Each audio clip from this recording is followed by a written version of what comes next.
So today we're very happy to be interviewing Sébastien Buemi. And if there are anybody who's been living in a cave for the past couple of decades or so who's not too sure who he is, he's a double world champion in world endurance. He's a world champion in Formula E. He's won the Le Mans 24 Hours 3 times. He drove for Scuderia Toro Rosso in Formula One. And he's still doing most of those things. He's still in Formula E, still in WEC, and also Red Bull Racing's sort of, what do you call yourself for Red Bull Racing? You better explain that. Are you the test driver, the reserve driver, the simulator driver? What is it? I don't really know what kind of name they are using, but I'll say a kind of development driver. I'm obviously staying in the simulator on most of the Thursday and Friday of each race weekend, and yes, sometimes I end up doing the Pirelli tests or the tire test for the next season. But yeah, as you know, testing is very restricted now in Formula One. So most of the testing that the teams can do are there for the race drivers. So yeah, I basically spend most of my time in the simulator. So what happens is they come up with an idea at the track, having seen how practice has gone, and then you try out various solutions in the simulator and the data then goes back. Is that it, pretty much? Yeah, that's also part of the job. But to be honest, there are much more things than that. So I've been driving the 2022 car now since something like 6 to 8 months. In the simulator, quite a lot, done thousands and thousands of kilometers, just trying to decide from the data we have from the wind tunnel, from the simulator, the CFD, all those tools we use to improve the car.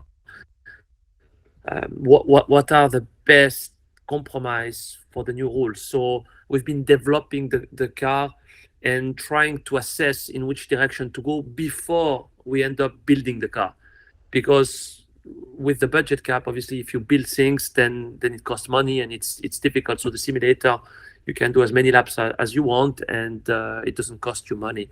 So basically, yeah, I've been developing the car for next year, and then during the race weekend, as you said, we have not many hours of testing at the track, so sometimes we don't have time to test all those small things we could test. So first of all, we do what we call the correlation. We just looked at everything is similar to the track, and then I test things that they didn't have time to test at the track. And if it ends up being better in the simulator, most likely it's going to be in the car for FP2 or FP3 on a Saturday. Okay. Now that's with Red Bull Racing, and you've been part of the Red Bull family for many years. You drove for their team Toro Rosso, as it was then, from 2009 to 11 in Formula One. When that ended, as it did for so many young drivers at Toro Rosso, they seem to get through them very quickly. Did you sort of think, my God, that's my career over, because Formula One was all you had to think about? Or were you immediately aware that there were all these other possibilities and all these other things that you've now moved on to?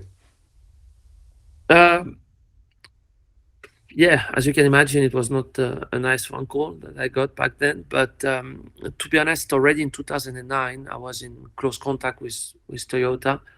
There was an opportunity back then to join them for 2010. I had a good first season. And obviously, they decided to stop Formula One. So, of course, I stayed at Toro Rosso for another 2 seasons. But I kept good contact with them. And when the call came that I was not retained to stay in Toro Rosso for 2012, Red Bull wanted me as a reserve driver. So I stayed there, but at the same time, I wanted to be racing something else. So clearly, I had good contact with Toyota, and I knew they were coming back to Le Mans, to the World Endurance Championship. It was the first year of that new championship. And I was very lucky to be able to directly take that opportunity and then combine it with my role as a reserve driver. So of course it was not what I was hoping for initially, because I wanted to do Formula One for many years and end up winning races and championships. But from time to time things don't go as you plan, and it was a great opportunity directly after the end of the 2011 season. And you've had a fantastic time with Toyota. You've been with them for 10 years now, haven't you? And won all those championships and won Le Mans. Those cars, especially now, the new hypercars, they're really something special. They actually look far more complex than a Formula One car.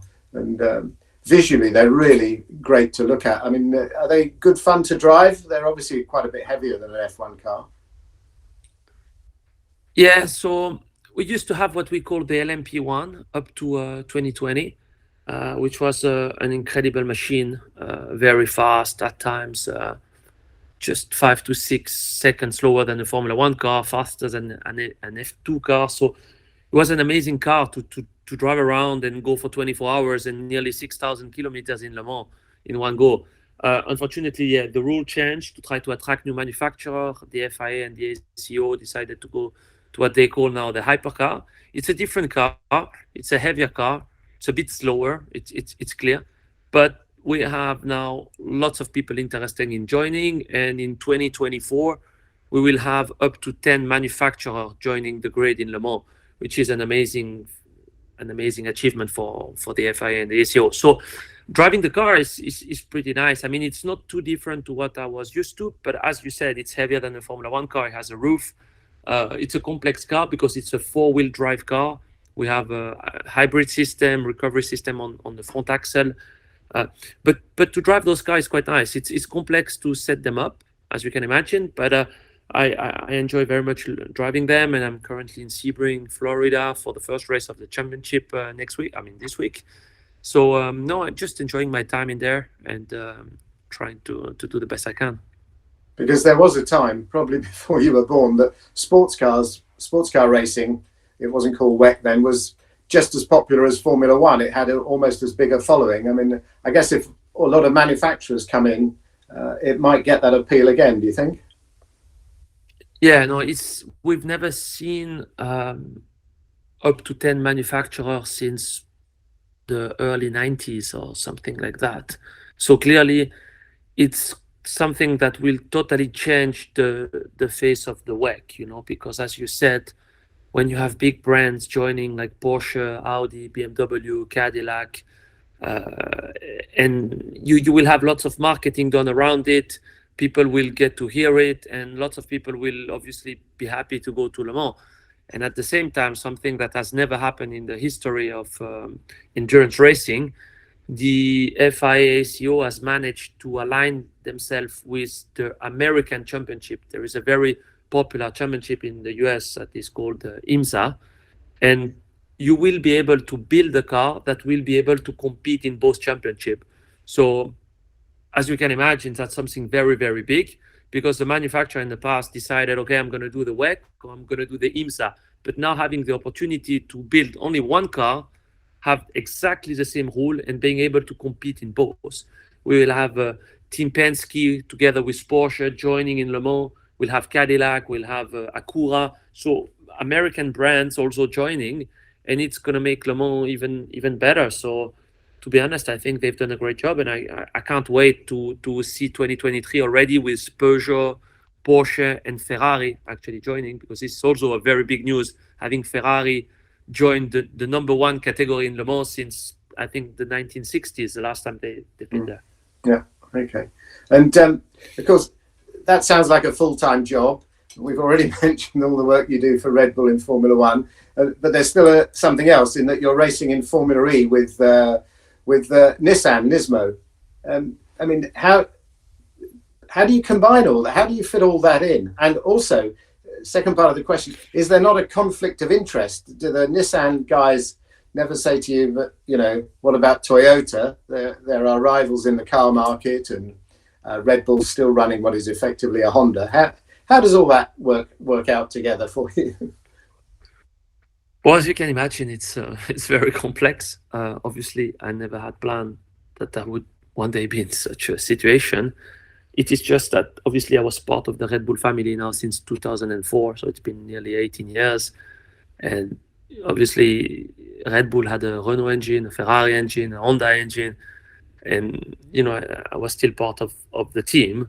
Obviously it's not officially a Honda engine anymore, or I don't even know whether it's officially a Honda engine in the car, but Uh, Basically, with Toyota, it was very important for me to be able to race something beside Formula One, and Red Bull was very kind back then to allow me to pursue, my career in sports car. And then when Formula E came, I didn't know what to expect, so I didn't want to drop the other things just to start Formula E. I didn't know whether it would survive more than half a year. Okay, now it's my 8th season. I've been there since the very beginning, and then somehow things, I started with Renault, and then it became Nissan, and obviously all the people involved knew the situation, and so far what I consider I've been always able to do a good job in all those categories. So that's how it somehow ended up like that. But I do agree that it may sound a bit strange, but Yeah.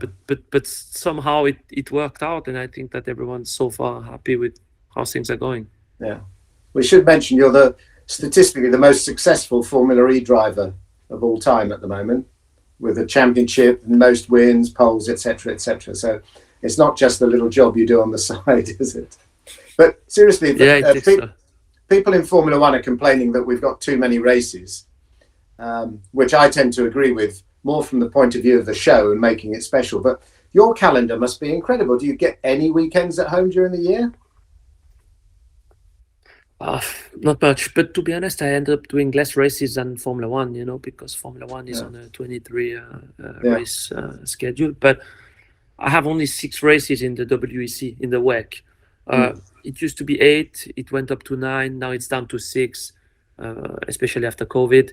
So most likely it's going to end up back at 8, but so far it's 6 races. So as you can imagine, 6 races for a racing driver that's used to do 20 races a year, it's not much. So having something like 15 races for Formula E in 10 to 12 weekends, plus the 6 weekends of WEC, I still end up doing less than Formula One. So at the end of the day, I end up having something like 18 to 19 weekends. Of course, it's a little bit more complex to fit together, because it's very important that the FIA avoids having clashes between the WEC and Formula E, which so far they've done a good job at avoiding that. But then it's also important that I'm able to do a job also within Red Bull and the other 2 things. So it's not easy. I don't have much time at home, but I love what I do, and I'm happy to have the opportunity to do all those things. Okay, well, you talked about clashes. Actually, there's going to be one this weekend, isn't there? Because you're going to be racing in Sebring, but it's the Bahrain Grand Prix as well. So what happens is, do Red Bull have somebody else that they use when you're unavailable? Yes. So I do most of them, but then they have some other drivers in case I obviously cannot do. And that was very important for me, to not be blocked and have to do only Red Bull, because I wanted to be racing, and obviously it's true that if you have to do those 23 races in the simulator, then it would be impossible to do any other kind of races. So somehow that was part of the deal, and everyone understood well that it was important for my career to get the opportunity to do other things, and it worked well, since then. Okay. You're one of the few sort of Swiss drivers who made it to Formula One, and if people don't know, I think it's still illegal to hold a motor race in Switzerland, is it? Since it was after the 1955 Le Mans crash, which killed a lot of spectators, Switzerland banned motorsport. Is that still the case, that there's nothing there? Yeah, so we did have 2 Formula E races in the city centers, which actually somehow managed to get around this this rule. But to have a racetrack in Switzerland and have a proper race on a racetrack is illegal. But the hill climb races are possible, which in my opinion makes absolutely no sense, because a hill climb race, when we have many in Switzerland, are way more dangerous than having a proper circuit up to the Formula One standards, and proper driving on there. But somehow, that's a rule that is now over something like 70 Yes, and yeah, I get the feeling that these kind of rules should be changed, but somehow in Switzerland it takes time to change I, rules. I think this should be your next project. You know, you could set up a racetrack, talk to the government, talk to the FIA. I think everybody would like a Swiss Grand Prix in a nice mountain setting somewhere. Yeah, No? I reckon that would be extremely difficult and expensive to organize. So I'll pass my turn on that one. Yeah. But I suppose that made life a little bit difficult when you started to go racing because you always had to go outside the country.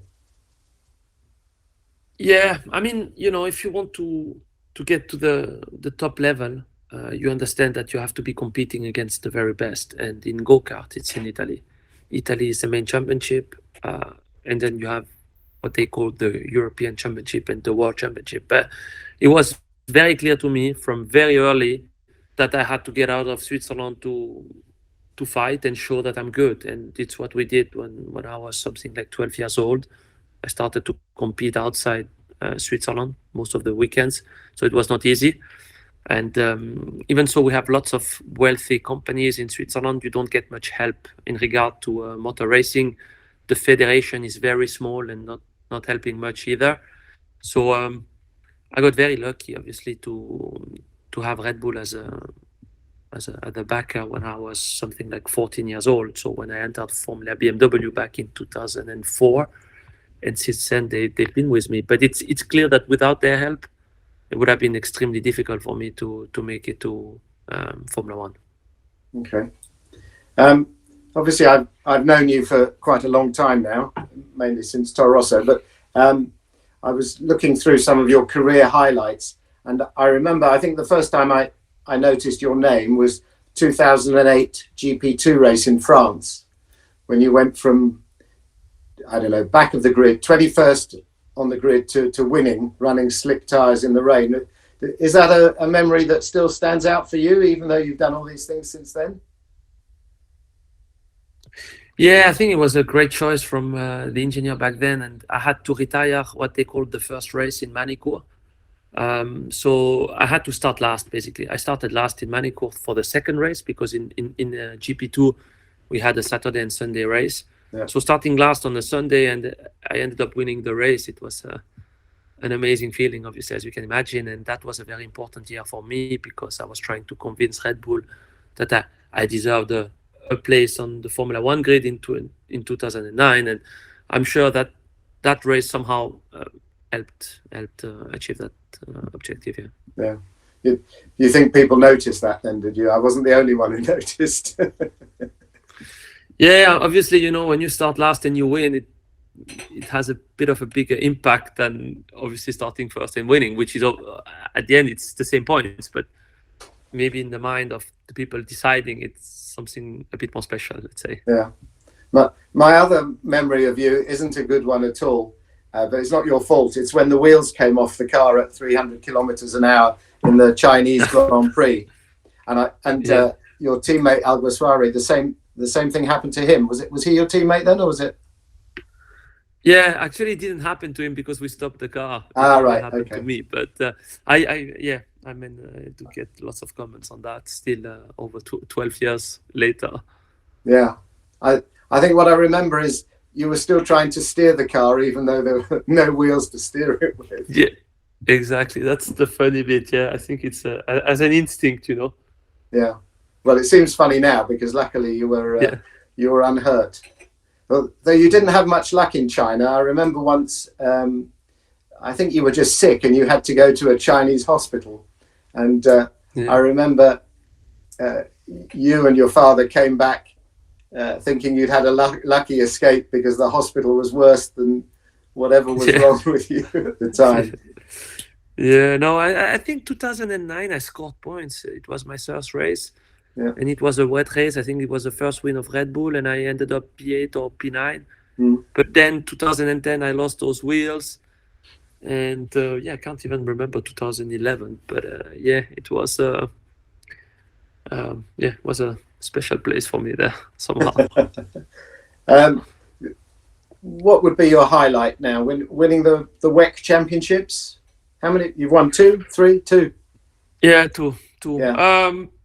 it's hard to say. I had a great time with Fernando. He was my teammate for a year and a half in the WEC before obviously made it back to Formula One with Alpine. We had a great relationship, and I very much enjoyed, racing with him. We won twice Le Mans. Obviously, I'd say the first Le Mans win in 2018 was something special because it was the first Toyota win in Le Mans. They've been trying for 32 years to win it. Came very close many times. Yeah. So somehow me also, retiring in the last lap of 2016 while leading Le Mans, that was a very bad, souvenir. So to be able to win it finally in 2018 was amazing. But then the highlights, driving your first Formula One race, scoring points on your debut. I think I had finished P7 in Melbourne. Also great. Winning the Formula E championship was great. It's difficult to rank them, but somehow maybe the Le Mans win was something more important because I've been trying really hard for a very long time. Came very close in 2016, and then obviously made it finally in 2018. Yeah. Would you say Le Mans at the moment is always the highlight of your year, the event you look forward to most? Yeah, it's a very big race in many aspects. As you can imagine, for Toyota, it's the biggest race of the year. The whole, let's say, budget and purpose of competing into the World Endurance Championship is to do Le Mans and is to win Le Mans, because Le Mans is one of the biggest races in the world. So it's a big pressure. It's only once a year. Formula One is 23 times. So if you have a bad weekend, you have another one in a couple of weeks' time. Where here you have to wait a full year, and you don't know whether you're going to get the opportunity again to be competing at the very top. So it's the highlight of the year. I can say it like that. Okay. How do you rate your chances this year? Or is it too early to say? No, it's good. Obviously, you can go there as a favorite. You can go there as having won for the past 4 times, but somehow it's such a long race that just making it to the end is somehow a big challenge. I think people don't really understand that, but it's a big challenge, because sometimes it rains, it's dry. There's 62 cars. You have to have reliability because you have to consider that if you have to stop once in the garage, the race is over. It's over. It's like a sprint race. You don't change brakes anymore. You don't change anything. You go flat out from the start to finish. So you cannot afford to have any kind of problem. And this, even if you enter as the favorite, you can never be sure that nothing's going to happen, basically. So I think we have good chances, but still you have to do the race, and it's a very long and difficult one. Is there a lot of mental pressure for you over the year with all your different responsibilities, or are you very relaxed about? I mean, obviously you get excited. There's moments of tension and excitement, but in general, is Buemi nice and calm, or are there moments when he's not? It's difficult. Obviously, I'm getting better at it because obviously I'm getting older, and I'm 33 years old today. So I mean, I'm trying to how can I say to improve myself. But I also have a family and 2 kids, and with all the things I'm doing, it's difficult to do everything perfectly well. So now I'm entering the part of the year that is very difficult for me because from March to July, I have a lot of WEC commitment, and at the same time, we have all the Formula E Championship. The Formula E Championship generally finishes toward the end of July, so it's really confined. You have lots of races. At the same time, I have Red Bull. So let's say the next 4 or 5 months, they are the most difficult months of the year for me. After Formula E stops, WEC reduces drastically, and I just have Red Bull. So somehow from August to February, it's a lot easier, but from February to August, it's very tough on making sure I can do everything well, So it's difficult to stay calm. And how do you decompress then? How do you unwind and relax? Yeah, I'm trying to spend time at home, with my family. In the winter, I spend quite a lot of time I have a chalet in the mountains in Villars, and in Switzerland, obviously. skiing and spending time with the kids. It's nice, It takes you completely out of your routine, but mainly spending time with the family, obviously, outside racing. Okay. And I mean, you could still be racing for what, another 6-7 years? Do you think? Have you got any plans for afterwards? Apart from running the Swiss Grand Prix that I asked you to do. Yeah, no, I have a dealership in Switzerland, together with my parents and my brother. So I invested in the dealership, trying to grow it a little bit more, and I have invested quite a bit in some properties. So I will have enough things to do once I retire. Obviously, looking after the few investments I've done and making sure it ends up paying the right ones. But having the family as well. So we will see. Of course, I hope I will be able to race for as long as possible. I love the sport, but I will not necessarily be obsessed at finding a job to stay on.